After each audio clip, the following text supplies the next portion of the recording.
સુરેન્દ્રનગર નજીક દૂધરેજ ખાતે નર્મદા કેનાલ પરનો પુલ આજે પણ લોકાર્પણ ન થતા વાહન ચાલકોનો રોષ ભભૂક્યો છે। છેલ્લા 4 મહિનાથી આ પુલ બંધ હોવાના કારણે રોજના 10,000થી વધુ વાહન ચાલકો અને 40થી વધુ ગામોના લોકોને ભારે હાલાકીનો સામનો કરવો પડી રહ્યો છે। કોન્ટ્રાક્ટ એજન્સી દ્વારા પુલનું રંગરોગાન અને અન્ય કામગીરી અધૂરી હોવાથી તેનું લોકાર્પણ થઈ શક્યું નથી। પુલનું સમારકામ હજુ પણ દિવસ જેટલો સમય લે તેવી શક્યતા છે।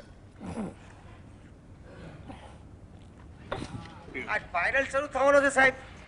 एक्चुअली जो पूरो થવાનો તો દૂધરેજની જનતાને કચ્છ હાઈવેની જનતાને બધાને બહુ મોટો લાભ થશે, કારણ કે ઓલરેડી 1 મહિનો લેટ થઈ ગયું છે। 19/11 એ લોકોએ પજેશન આપ્યું હતું કે આ પુલ શરૂ થવાનો હતો।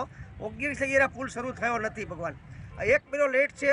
એમને સામાન્ય માણસની પબ્લિકનો કોઈને અંદાજ નથી કેટલા હેરાન થાય છે, કેટલા લોકો હેરાન થાય છે, કેટલા લોકો અત્યારે ટીબીના રોગના હુમલાથી બચે છે। આ જો કેટલું ધૂળ ઉડે છે આ બાજુ।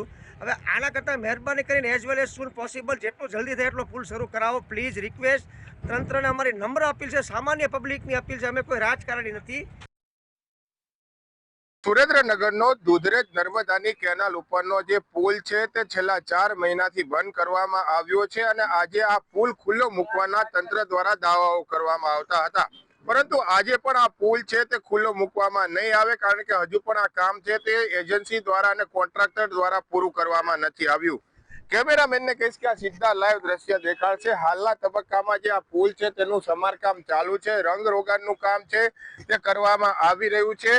ખાસ કરીને તાજેતરમાં જે નેતાઓ આવ્યા હતા, જે અધિકારીઓ આવ્યા હતા, તેમના દ્વારા એવું દર્શાવવામાં આવ્યું હતું કે આ દૂધરેજની નર્મદાની કેનાલ ઉપરનો પુલ છે તે 15 તારીખે ખુલ્લો મૂકી દેવામાં આવશે। એટલે શહેરીજનો અને જે રોજના 10,000થી વધુ વાહનો આ પુલ ઉપરથી પસાર થતા હતા તેમનામાં પણ એક ઉત્સાહ જોવા મળ્યો હતો, કારણ કે 4 મહિનાથી પુલ બંધ હોવાના કારણે 3 કિલોમીટરનું ડાયવર્ઝન ફરી અને સ્થાનિક લોકોને જવું પડી રહ્યું છે, ભારે હાલાકીનો સામનો કરવો પડી રહ્યો છે। 15 તારીખે આ પુલ ખુલ્લો મૂકવાની તંત્રએ તૈયારી દેખાડી હતી, પરંતુ આજે પણ આ પુલ ખુલ્લો નહીં મૂકી શકાય, કારણ કે કામ જ અધૂરું છે।